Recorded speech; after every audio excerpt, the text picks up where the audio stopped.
Good afternoon, everyone, and welcome to our Good Schools Guide discussion forum. I'm Grace Moody-Stuart, Director of the Consultancy at the Good Schools Guide, and we're joined this afternoon by a very distinguished panel, and I don't use that word lightly, to talk about a range of issues that have become particularly pertinent as we march our way through the 21st century. And this talk is entitled, What Does a Good School Look Like in the 21st Century? So again, chosen carefully, my words. From technology, whether it's AI or the widespread use of smartphones, to issues of identity, inclusion and diversity, young people in schools of whatever kind are perhaps more vulnerable than ever. Well-being is top of the agenda, but academic outcomes still hold a grip on what parents expect and what schools need to deliver. How does this square with contextualized admissions into top universities? What are independent schools doing to counter a bias towards pupils from the maintained sector? And then there's the question of cost. With VAT at 20% potentially being added onto fees in 2 months' time, the investment for parents is greater than ever. What are schools doing to understand individual families, their aspirations, and also their anxieties? All this and more on the table for discussion today, and we're delighted to have some titans from the sector, do you mind me calling you Titan? To discuss these issues with us today. And I will introduce you briefly, if you don't mind, rather than going round, because we don't have a huge amount of time. Jane Lunnon, on the far right there, is head of Alleyn, a leading London co-ed all-through day school in Dulwich, where she's been since 2021. Prior to that, she was head of Wimbledon High, a single-sex girls' school and one of the jewels in the crown of the Girls' Day School Trust. She's also experienced co-ed boarding as deputy head at Wellington College. And the Good Schools Guide describes Alleyn as an exciting, forward-thinking 21st century school. Very apt for the subject of our talk. Welcome, Jane. Next to her is Adam Pettitt, head of Highgate, another leading academic co-ed London day school, with a junior school as well, taking children from 4 to 18. Adam has been running Highgate for nearly 20 years, and before that he was at Norwich School, but has also taught in boarding schools, including Eton, Oundle and Abingdon. The Good Schools Guide describes Highgate pupils as bright, energetic, and intellectually curious. And we add that the staff room is made up of the pick of the teaching bunch. Welcome, Adam. Next to Adam is my colleague, Selina Boyd, who is the international editor of the Good Schools Guide, as well as being a writer and consultant advising parents about schools. She has 3 children of her own and has a keen interest in international and boarding schools, having spent large periods of time living in Singapore. Next to her is Will Goldsmith, head of Bedales since 2021, prior to which he taught at Latimer Upper and also spent a considerable amount of time working in the state sector. He's the only head here who you can genuinely feel comfortable about calling him by his first name, a well-known Bedales custom where all teachers, including the head and the pupils, are on first-name terms. Bedales is made up of 3 sections and so effectively takes children from 4 through to 18. It's famously progressive. The Good Schools Guide describes Bedales as a unique place where interesting people do interesting things. Creativity and academia exist in perfect harmony. And finally, Tom Rogerson, to my left, is head of Cottesmore, a family-owned and family-run co-ed boarding prep school in West Sussex, which takes boys and girls from 4 up to 13. I don't think any 4-year-olds board, though, do they? That is correct. Tom, 8 to 13 boarding. Oh, 8 to 13 boarding. So Tom understands children and when they should board, and how to educate young children, particularly in a boarding environment, almost better than anyone else we know. He previously taught at Ludgrove and 2 London preps, Eton House and Broomwood.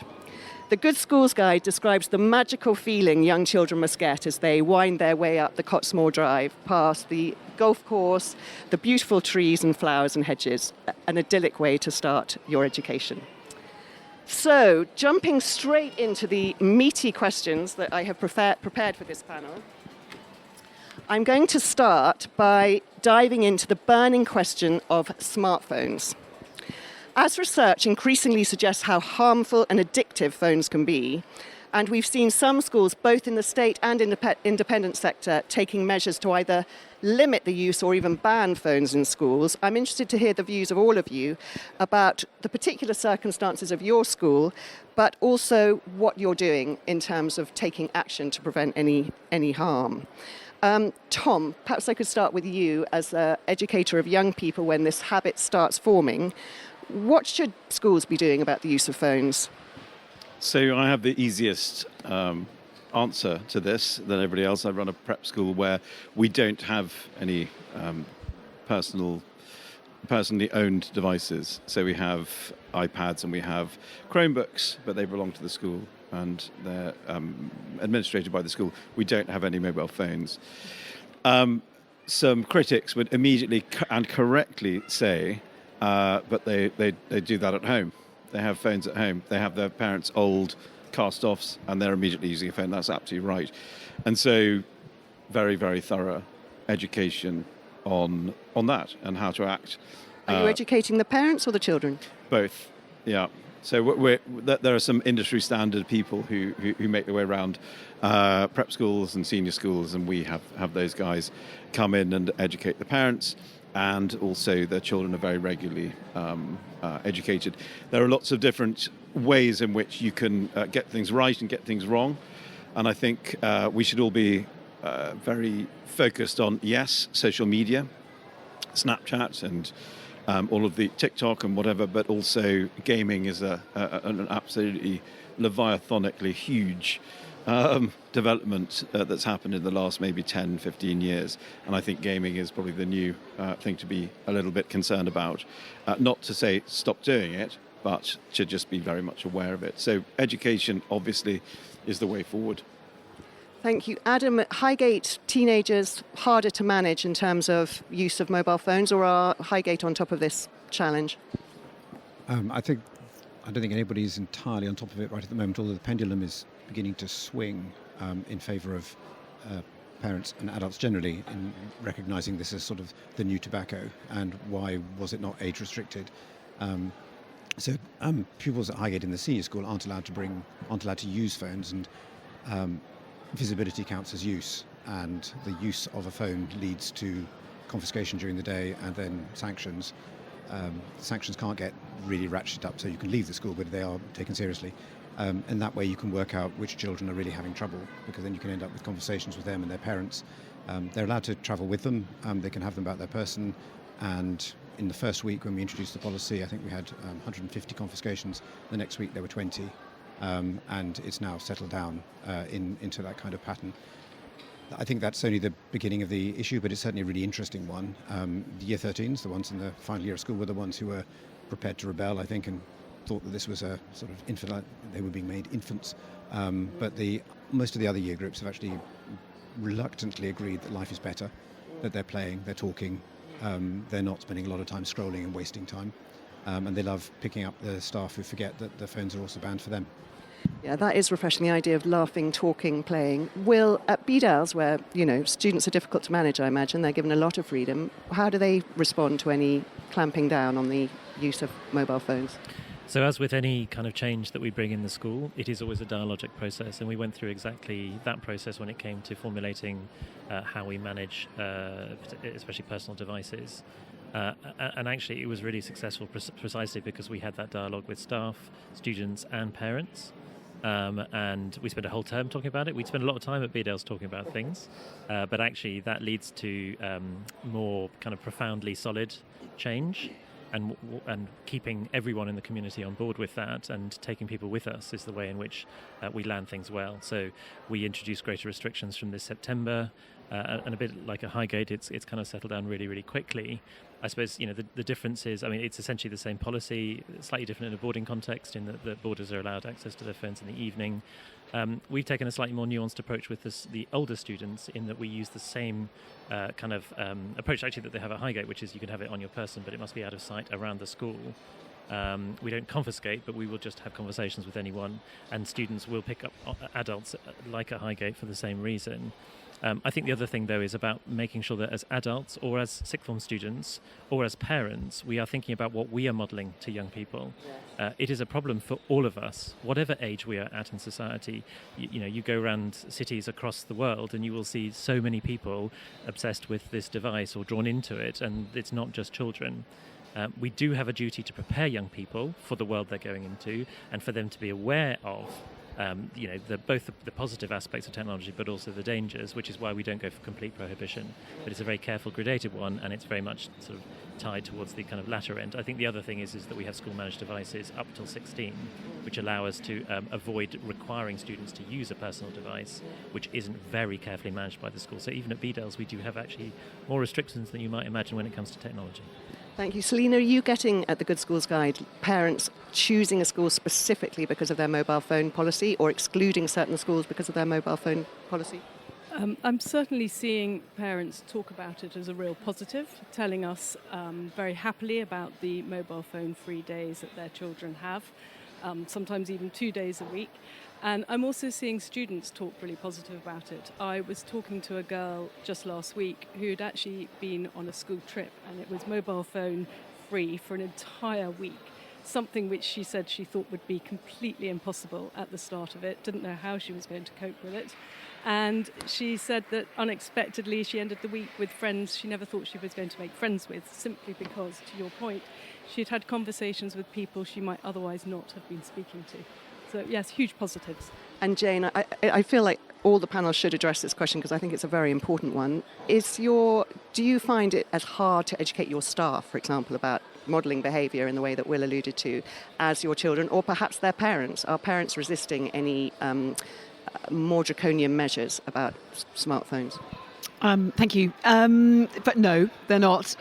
Parents are hungry for everything that we are doing in the smartphone arena. I was lucky enough to be invited to go and have a lunch with Jonathan Haidt, who wrote The Anxious Generation, which is a book I warmly recommend to everybody.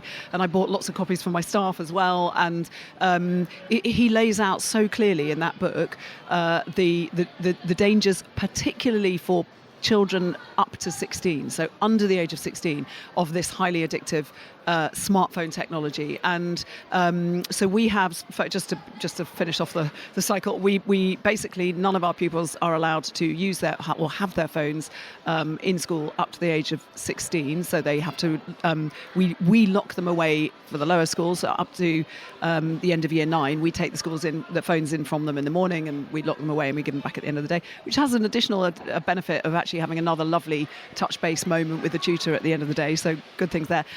And then for our year 10s and 11s, they have to lock them away again. If they're found with them, they're confiscated. And the neat little thing that we've done is that the phone is then taken away from them and their parent has to come and get it back. So that is quite a good sanction in terms of preventative sanction. And then our upper schools, so our sixth form are only allowed them in the upper school centre. And again, they must not be in sight of the rest of the school. So amazingly, and to be honest with you, we brought those policies in 3 years ago, and we have not found, we really thought we were going to have a huge fight. We did do a bit of consulting beforehand, but we thought we were going to have a big pushback. We haven't had that from pupils. Parents are all over it, and our staff are very, very, very, very on board too. So I think if we had our time again, would any of us have given free access to this technology to children under the age of 16? We wouldn't have done it. So, we're backtracking a bit, but that's what schools can do, and that is what schools should do, isn't it? Really use the power that they have to try to effect good change. That's a really helpful answer, because it leads me to my next topic, I guess, which is that one of the risks of smartphone use is obviously unbridled access to the internet. But what about the way society works? What about the way societies work for centuries? And I'm talking about attitudes to women, attitudes to minorities, how young people are affected by societal norms that are toxic, effectively. All of the panel will be very aware. Some of the audience might not be so aware of the movement called Everyone's Invited, which hit like a storm post-COVID.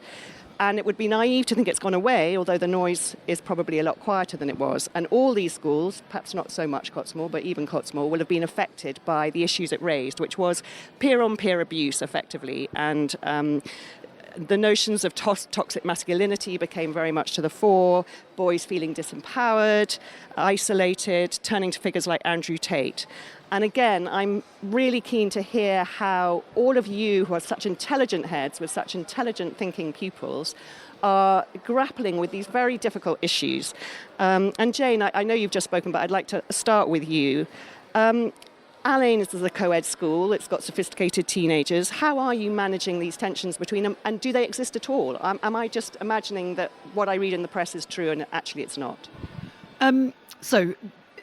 Teenagers having strong views about issues that are happening, that are in society, that everyone is talking about, absolutely, that is there, and there is no doubt about it. Indeed, we want it to be. You know, we encourage our children to, and our young people to be analytical, reflective, to have a voice, to own their views and opinions. So, absolutely, that is there. And should we all be worried about a rise in the messaging around toxic masculinity? We absolutely should. And Andrew Tate, Jordan Peterson, you only need to go and look online to see the amount of the level of the following. So there are really difficult, challenging discourses online that young people can access. And so again, it's up to great school. And the title of this is How to Be an Outstanding School in the 21st Century. It seems to me any school, doesn't matter whether it's independent, private, whatever, really great schools do not shy away from these issues. Instead, what they do is provide environments which enable intelligent, dispassionate, reflective, evaluative discussion. And we're very fortunate. I'm very fortunate. I've lots of, I've over 1,000 very bright, interested, engaged, intelligent kids. Co-ed, which means that across the gender they can talk individually, in their own genders, but then across genders too. And they grow up together and they learn about the world together. And the best answer, honestly, there are two answers to this question. One is we have to create an environment where young people are friends, are fundamentally friends, and it's just easy and natural for them to learn about the world and each other together and to test these things out and work out their position. But the second thing is, I feel like we need to bring back the age of the Enlightenment. Schools should be places where you can talk about these things. And the biggest worry, the biggest danger, and I think we should all fight it as educationalists, is any kind of suppression of speech, whether we like it or not. And we need to develop the resilience of our young people in the face of views that they do not necessarily support. Jane, you're very good at predicting my next topic.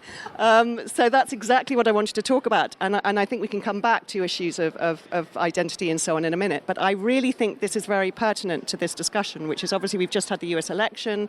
We had our own experience of this with Brexit. We're more and more living in echo chambers where we only want to talk to people who agree with us. Does everyone agree in your school, Will? Does everyone agree at Bedales, or are they able to debate things without feeling hostile or attacked? I think, if you're going to come to a school where you can see critical thinking alive and well, then you'd find it at Bedales. Just next week, I'm doing my annual Heads Question Time, where the students ask questions, any question that they want. It's chaired by the head students. I don't know what the questions are going to be in advance. There are some which have been polled in advance but are secret to me, and then there'll be ones which will be spontaneous in the room. I do that 3 times a year, once every term.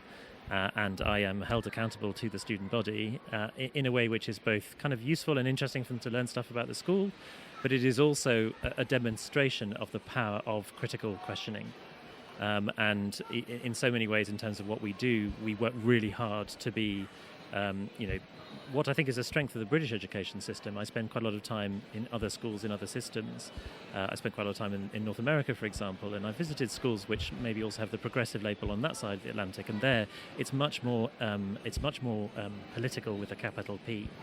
It is less balanced. At Bedales, we are proud of being a liberal school, i.e. balanced, and all of our students know that they are able to challenge, and we expect them to challenge us in terms of views. So, for example, other examples, when we announced that we were moving to a 2 GCSE model last September in 23, Catherine Burble-Singh, the head of Michaela Community School in Wembley. She was very critical of what we were doing, but rather than sort of shout back at her or express anger or distaste or ignore her, I actually wrote to her privately and asked to come and visit her school to learn more about how her school works, and that was a mutual invitation for her to come and visit Bedales as well. In the past we've hosted at civics talks, which we run regularly, people with very opposing views. So we had a former member of the IRA who'd be an active member talking on the same platform as someone whose family member had been a victim of the Brighton bombing of the Conservative Party. We have politicians who are alumni of all different political persuasions, ones that both agree with what we do but also disagree vehemently with what we do, and we respect and are proud of all of those students. So the head of the council, the Labour Council in Wandsworth, for example, he's a member of the Labour Party, and I think is very clear about his views on independent education. We are proud of him for standing up for what he believes, but it's interesting that also the recently appointed Chief Whip for the Shadow Chief Whip, she is also an Old Bedalian and a member of the Conservative Party. Don't tell anyone. She was in my year at school. Adam, at Highgate, do you feel you ever have to step in because of people being, there might be issues over, there couldn't be more issues at the moment with Gaza, in flames, all these really difficult communities that presumably you have to look after at Highgate. Do you ever have to step in to solve very difficult issues between two warring factions? You sound as though you've got some insider knowledge that you want me to talk about, but before I do, because obviously you're a good journalist and a good researcher, I think the thing that I've been listening to here is that one of the tendencies among younger people at the moment is there's a kind of agreed orthodoxy of liberal views from which nobody may move. And so there is a sense in which there are identikit philosophies they take on board, often without having arrived at them by their own understanding. And so I think that what the adults have to try and do is to model disagreement and be able to show that it's fine to believe what you're saying, but it's okay also to change your mind. And if the facts change, then your views might change as well. And I think, as it were, introducing the young people to that and just being realistic about the context in which they are in. The ones that we notice most particularly are all women's spaces versus the rights of trans people. And that tends to be one of the ones which is a sort of dividing line between generations. And it also is almost an allergic reaction on the part of young people if you say anything else. So it's not necessarily about going into that particular point of view or that particular debate, although you might do, but we're trying to model how it can be unhelpful if you've already taken up a view which precludes other people from being able to say what they say, particularly if you want to persuade them of something different. I think that the difference we had when Hamas launched its attacks on Israel over a year ago was that all of a sudden there was a world event which they didn't agree on.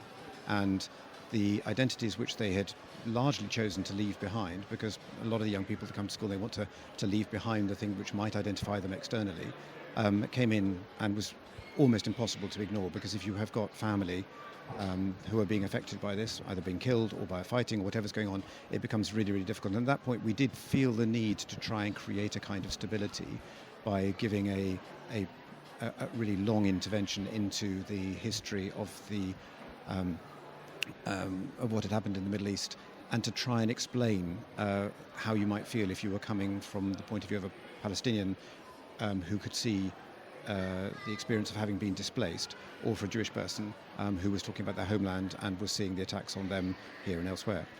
We did that, and then having established that, we came quickly to the conclusion that this was actually probably going to feed the expectation that every time there was anything that was difficult, that we would have to intervene, and that because in schools you tend to have adults who know what to do, there would be blue helmets we would be wearing every single time. So although we did it once, and I think it was the right thing at that time, or rather it was they were sensible decisions, we've now withdrawn from that and said, we want to make sure that you can all come to school and continue your life as young teenagers, going about your business, and that you don't have to sacrifice all the friendships you've made on the basis of identities which are being called into question by things that are happening elsewhere. But there needs to be space for you to be able to talk about these things. So it may not be in whole year group assemblies, and it may not be in history lessons, but there needs to be focus groups. And actually those focus groups and the being able to talk to people who are outside the school hierarchy actually that became really helpful, and that was something we did from the Everyone's Invited, because you can't actually resolve questions of historic and structural sexism or racism on the basis of just talking about it with everybody present. You need to have people being able to be emotive and emotional and upset and hurt, and to be able to work through their emotions and see their way through to solutions. So that's probably, those, for what it's worth, that's my insight into your question. Well, I'm blown away by how 21st century this sounds. I mean, if you roll back the clock for, 50 years, you wouldn't be talking about people being able to talk, emotionally, openly, understanding that. So I am so impressed, really, by all of you. Tom, you obviously take children young. These are when these behaviours start forming, prejudices start becoming ingrained. Do any of your year 7 or 8s talk about Andrew Tate, do you think? They don't talk about Andrew Tate, but there has been literally a week ago been an incident where a parent was quite worried about that. So the children themselves don't talk about it amongst themselves, but... or you don't know that they do? No, well, yeah, I've been party to many conversations about it, and I don't want to say, do you talk about Andrew Tate? And they go, who's Andrew Tate? Oh, I'll go and look him up. You Your headmaster's recommendation. Generally speaking, it's a huge worry. And what it is, I feel, is the amount of time a parent, when at home, because they don't have access to it at school, allows the child, it goes back to mobile phone use, the amount of time these people... Mr. Beast, he's not awful, but it's Mr. Beast. He's bringing up your child, and it's the sheer number of hours these children, my children, our children, are looking at Mr. Beast, and very hopefully not Andrew Tate. That is the concerning thing. It's not like, oh no, I saw a 30-second clip about Andrew Tate and now I'm converted forever. But what are you doing at Cottesmore to sort of lay the foundation so that, yes, and Andrew Tate has I'm sure, some very interesting things to say as well. I don't think you should be completely dismissive, but what are you doing to... Well, he's very clever. Yeah. I don't know if you've ever watched Andrew Tate, but he says some things that he speaks in truisms.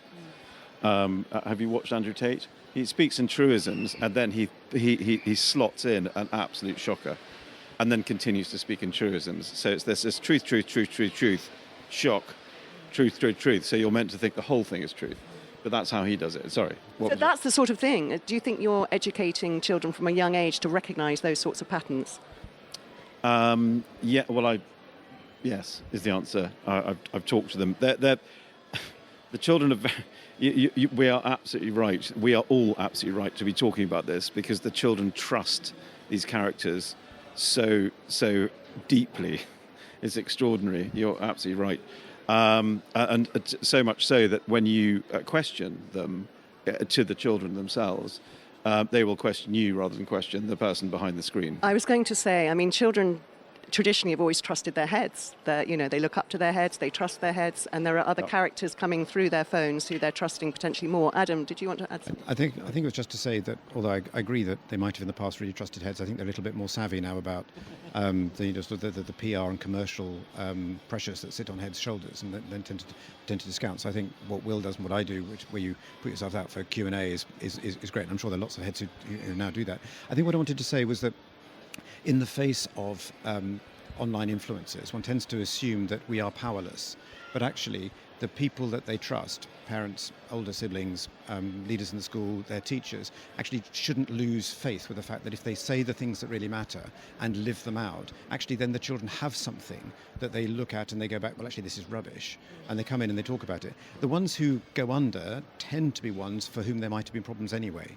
And so they can go down quite fast, and so you do need to watch for that. But I don't think we need to panic as a generation and say everybody's going to be affected by Andrew Tate. It's definitely there, but it might already have been there. And so it's a catalyst or an accelerator or accelerant rather than necessarily the causation. And so all the things that really matter, saying the things that matter and exemplifying them and talking about other things is really worth doing and doing joyously and with energy. Definitely, it's part of the debate, isn't it, Jane? Did you? Yeah, I just wanted to say that I think, I mean, it's really important to talk about these things, but again, the answer to what makes an outstanding school is the doing the things that schools have done for generations, which is actually delight in the joy of learning. And what counters the diet that comes in, once out of school through the devices, the counter to that is the incredible relationships that are built up in our schools. And that's done by passionate individuals who really care about the subjects they are teaching, or who care about the co-curricular program that they are offering, the stuff on the sports pitches, the stuff in the play, the music, the drama, the art, all that stuff.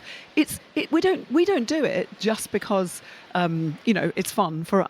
It's part of showing the children that human relationships are built really powerfully when you engage in something that you are both jointly interested in. That is really good fun. That is what education is. And I think because these issues are big and they matter, and we all perforce have to think about them and work out what to do. And yes, we all do our heads Q&As and our open sessions.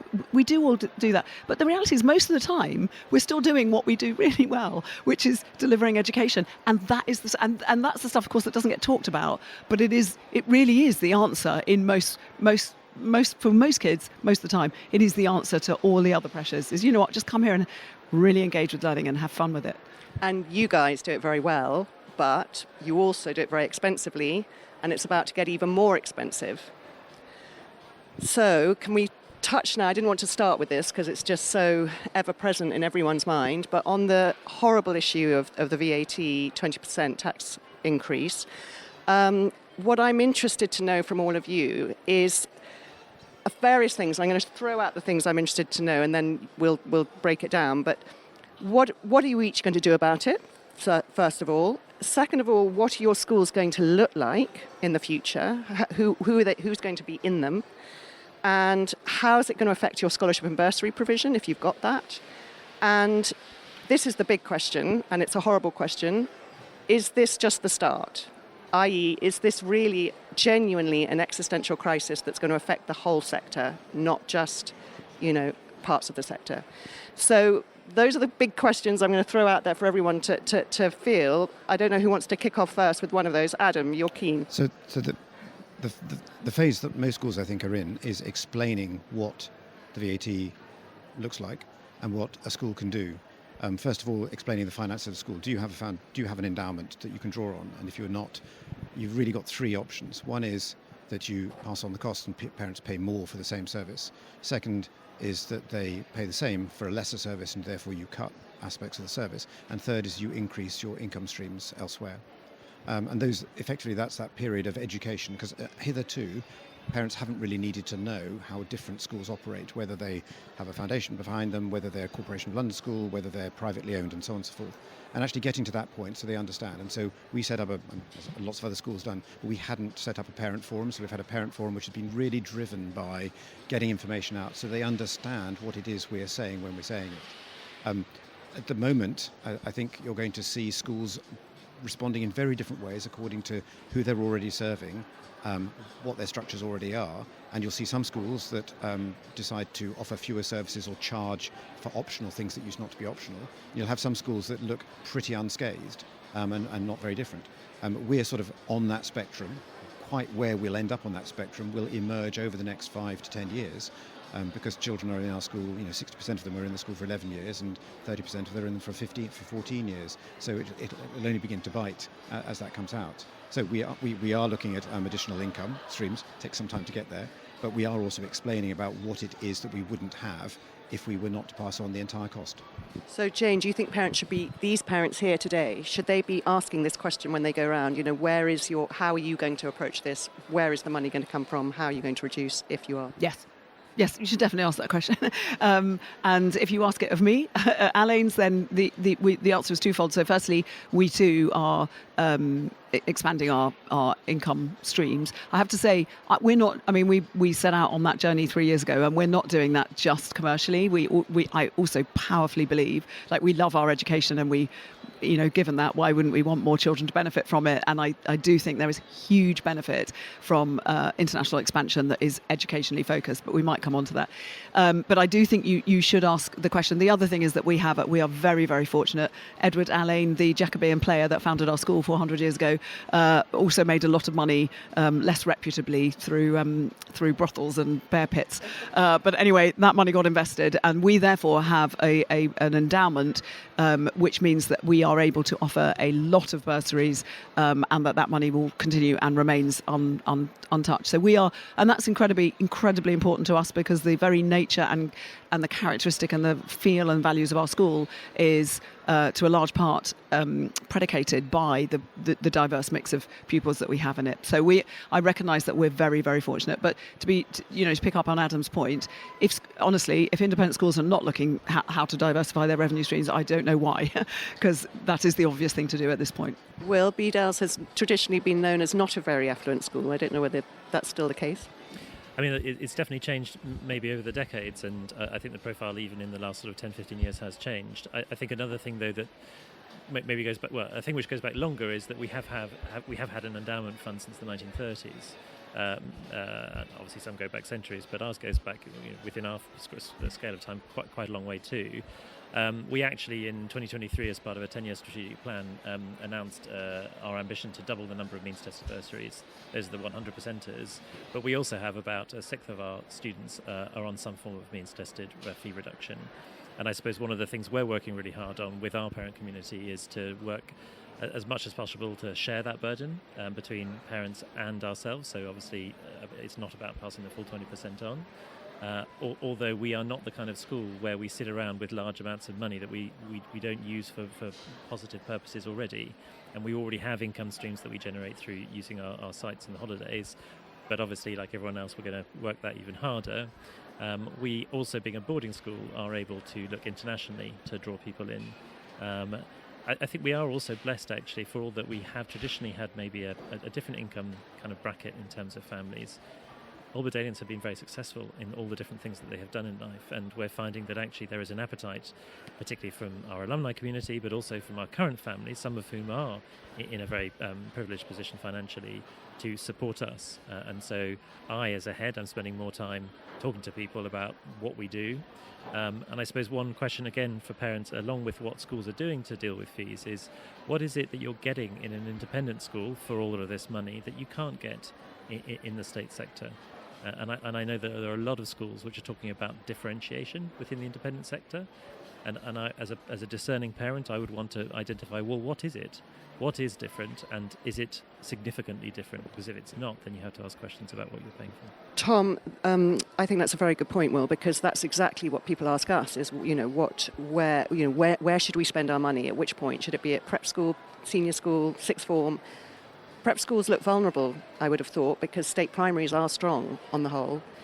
What do you think prep school offers over and above what the state primary would offer?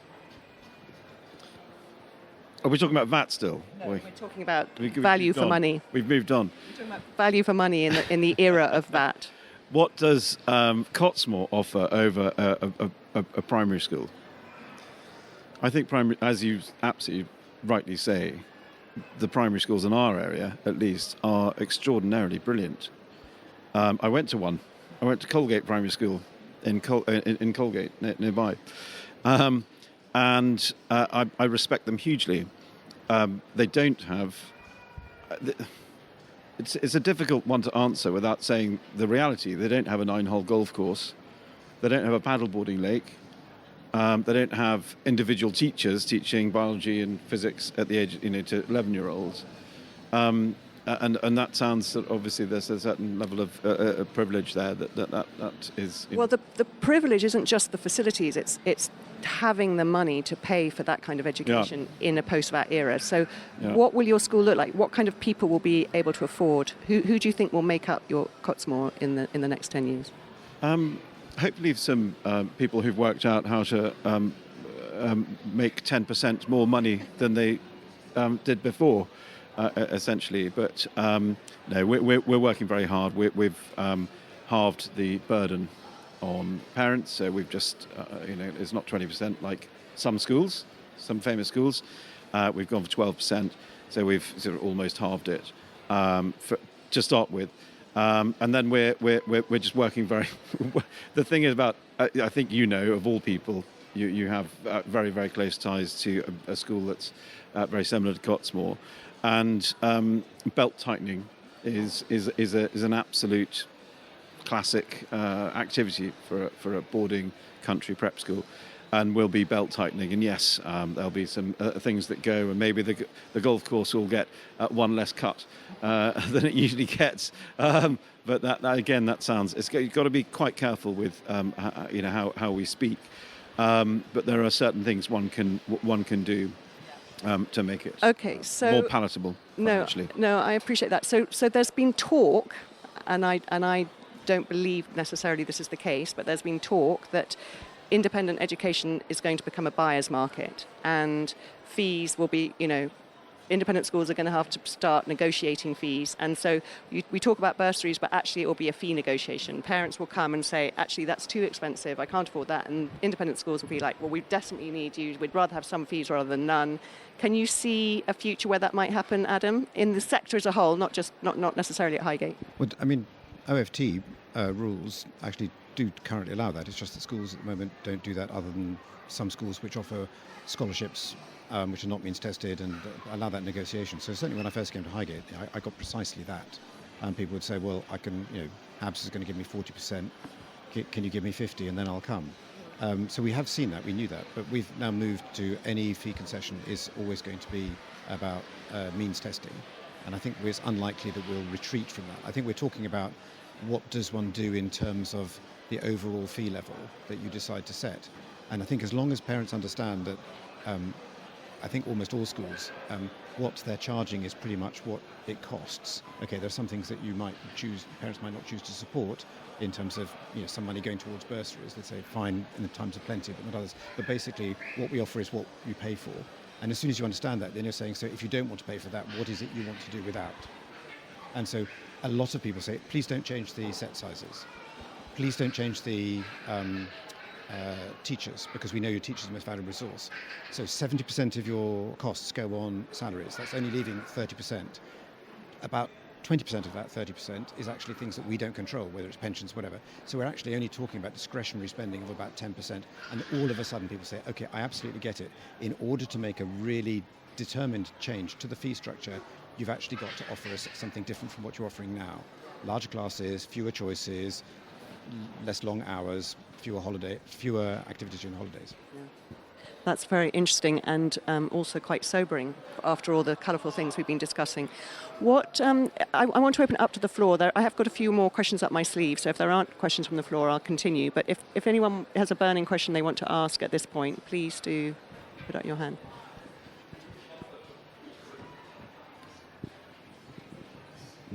Hi, thank you. So it was touched on very, very briefly about international expansion, and the university's been doing it for quite a while, but I've seen lots of schools do that as well. Is that primarily a financial decision, or is there another reason behind that? Can I? Well, I'll start with the other. So I honestly think, well, it varies from school to school, but I think it is the case that when it started, so for example, when I was deputy head at Wellington College back in 2011, Wellington opened its first international school in China, and now it has, I think, 8 or 9 or something.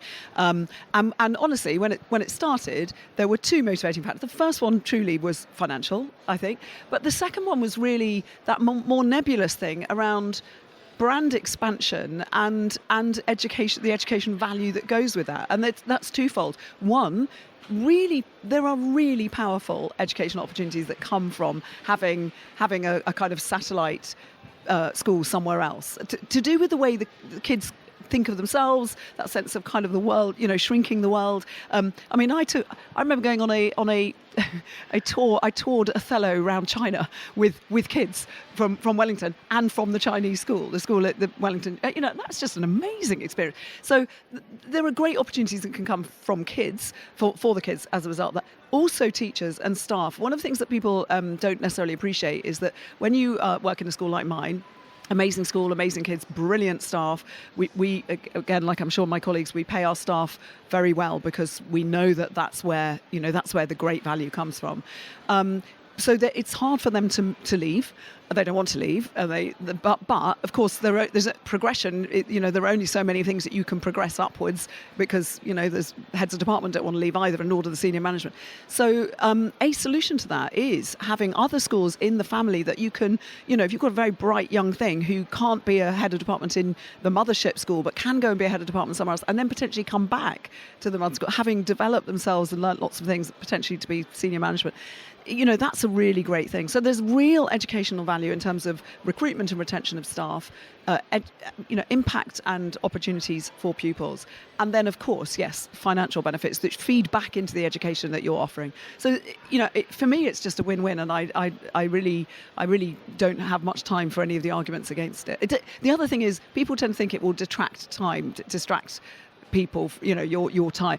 Not really. I mean, we are at the end of a long negotiation, but it's only been a small number of the senior team who've had to really focus in on it. Otherwise, it does its thing over there. You make sure that it's following the values and the educational quality that you care about and believe in, but you appoint people to do that, and that is paid for by the project. Jane, thank you so much, and thank you, because that was actually my next topic, which I was going to come on to. And actually, we've got Selina here, who's my colleague from the Guide, who's our international editor, so she knows all about the international landscape. And actually, I was going to ask her, and perhaps it would be helpful, but Selina, would you just give a sort of overview of what are these schools about? We've got Rugby Japan downstairs. We've got somewhere Malaysia, Marlborough, Malaysia. What is that all about? Yes, so first of all, I'd just like to totally agree with Jane. I think there's huge benefits to seeing our great British schools, that have a really rich history, rich heritage, and a sort of tradition of academic excellence, taking that overseas and opening up what I actually prefer to call sister schools rather than necessarily satellite or outposts, which I think makes them a little less than what they actually are. I think it did perhaps start as a sort of financial motivation, and I think parents rightly were perhaps a bit cynical about that. But actually now I think schools and parents and families are recognising that there are huge benefits to these international schools, sister schools, which go way beyond just helping to sort of, factor on a financial level. And in days gone by, it might have just been a case of a school working with a sort of third party and licensing a school name to hang over the school gates, where actually now the schools are realising that the benefits come from being deeply involved and engaged with the local partner. And that actually it's not about building a global school brand, it's about building a global school community. It's about the students and bringing them together, not just on an academic level, not just sort of saying, we've got great results coming out of our school in China or Thailand, but actually about our British schools exporting the value of sport, of art, of music, and then bringing those students together through a global art festival or a sport Olympiad, and taking students to different campuses, bringing those students from their campuses here, and that deep cross-cultural learning that can then take place between students. And it goes far beyond sort of pen pals that we may have seen in days gone by, and it's actually those students connecting. And of course you then see that right to an alumni level, where you suddenly have a global school alumni network, and the value that those students have in being able to tap into a network that is truly all around the world, because very few of our students are going to remain sitting in the UK forever. And so, be it at university connecting with students who were at a sister school, or when they then go out into the workplace. Okay, we've only had one question, so I'm going to take one more question, and then I think we should say thank you to our panel. Yes, there's a question over there.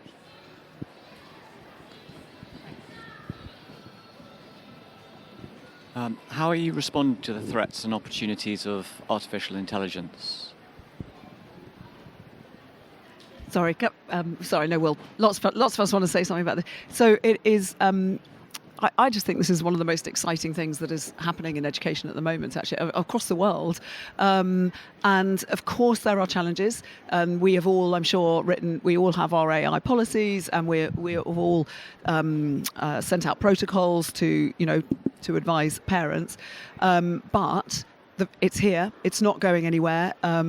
Kids are all over it. They absolutely know how to, use the various software packages to their benefit. So it is requiring us to think quite differently about the way we educate. And one of the things that we've done is set up a course called AIQ, which is literally exploring the way AI and IQ work together. We've been working in partnership with MIT actually to do this, so we're hugely excited about it. And there are enormous opportunities here, which is about teaching our children. What the course is designed, to teach our children about AI and also how to code, how to create AI apps in the future. But alongside doing that, absolutely alongside a sense of the ethical significance that if we can mobilize AI for good, how to make it purposeful to develop a sustained and sustainable world, and that's the course that we're doing, and it's really, really exciting, and I think it will change. We are going to see the way schools operate change enormously. So we will have 2 postgrads sitting in our new.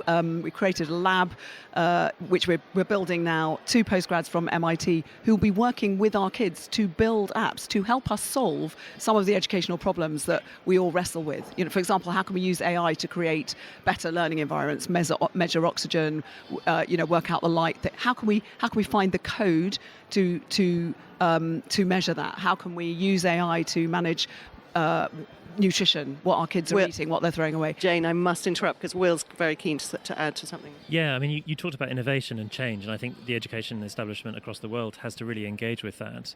I mean, I think one of the things we're doing at Bedales is looking at, and we've been doing this for some time now, is to look at curriculum, and particularly at the GCSE level, where you don't need an exit ticket because our students don't leave school at 16, they leave school at 18 when they've done their A-levels. Is we're doing our own curriculum because it allows us to be much more agile in terms of how we teach and what we teach, and particularly also how we assess, because the assessment model that we have at the moment, particularly GCSEs, is very monolithic. And I mean, obviously, if you do it in a controlled way, then you can't game it because it's all sort of written on paper, which is obviously, it seems like a fairly archaic thing, and it is in many ways an archaic way of doing things. But actually, when you dial down the high stakes and do your own internal assessments, as we do at Bedales, then that allows you to be able to use a much more broad range of assessment types. So we, for example, have our students in English literature, they do Vivas, which is a university level kind of oral examination. You see it at places like Cambridge and things like that towards the end of your course. And that is impossible to game with AI. But it is also on a more positive level, something which computers will struggle to do. And I suppose, I think us as educators have to ask really big questions about our curriculum and how we assess things because of things like AI. I would put a caveat in, though. We just talked about the dangers of adopting technology too quickly. And all you need to do is look at the cycle of history of tech adoption, tech scares, reaction against the tech scare, and then eventual maturity. We're very early days yet, and we have to be careful that we don't just jump into things too keenly without making sure we don't deliver some unintended consequences for a generation of young people. So at Cottesmore, we were rather terrifyingly leading the world at one point in AI innovation, and I wouldn't necessarily recommend that stance to everybody because, as I say, it's a bit white knuckle. But essentially, how we've done it, we put together some AI in education festivals and AI conferences, and you're all very welcome. We're putting together one, perhaps the last one, for AI and parents. And this is what we've been doing. The Cottesmore conversation is how we've been dealing with it. We don't think it should be adopted wholesale and children should all be using AI because that's not very good on the safeguarding and GDPR front. But we do think that everybody should be having the conversation about it. So conversational is the way in which we do it at Cottesmore. Thank you so much. Thank you, audience, for asking such excellent questions, which were very much on theme, 21st century. Thank you, my titans, who are absolutely brilliant on every difficult subject that we've covered. And I hope you enjoy the rest of the show. I think this is our last talk of the day here, but do come and talk to us down at the Good Schools Guide stand if you have any questions, and come and talk to us here if you... I think you've all got various places that you'll be somewhere in the show, or come and talk to us. Yeah, we're next door to you, Cottesmore. Next door to Good Schools Guide. Thank you, everyone.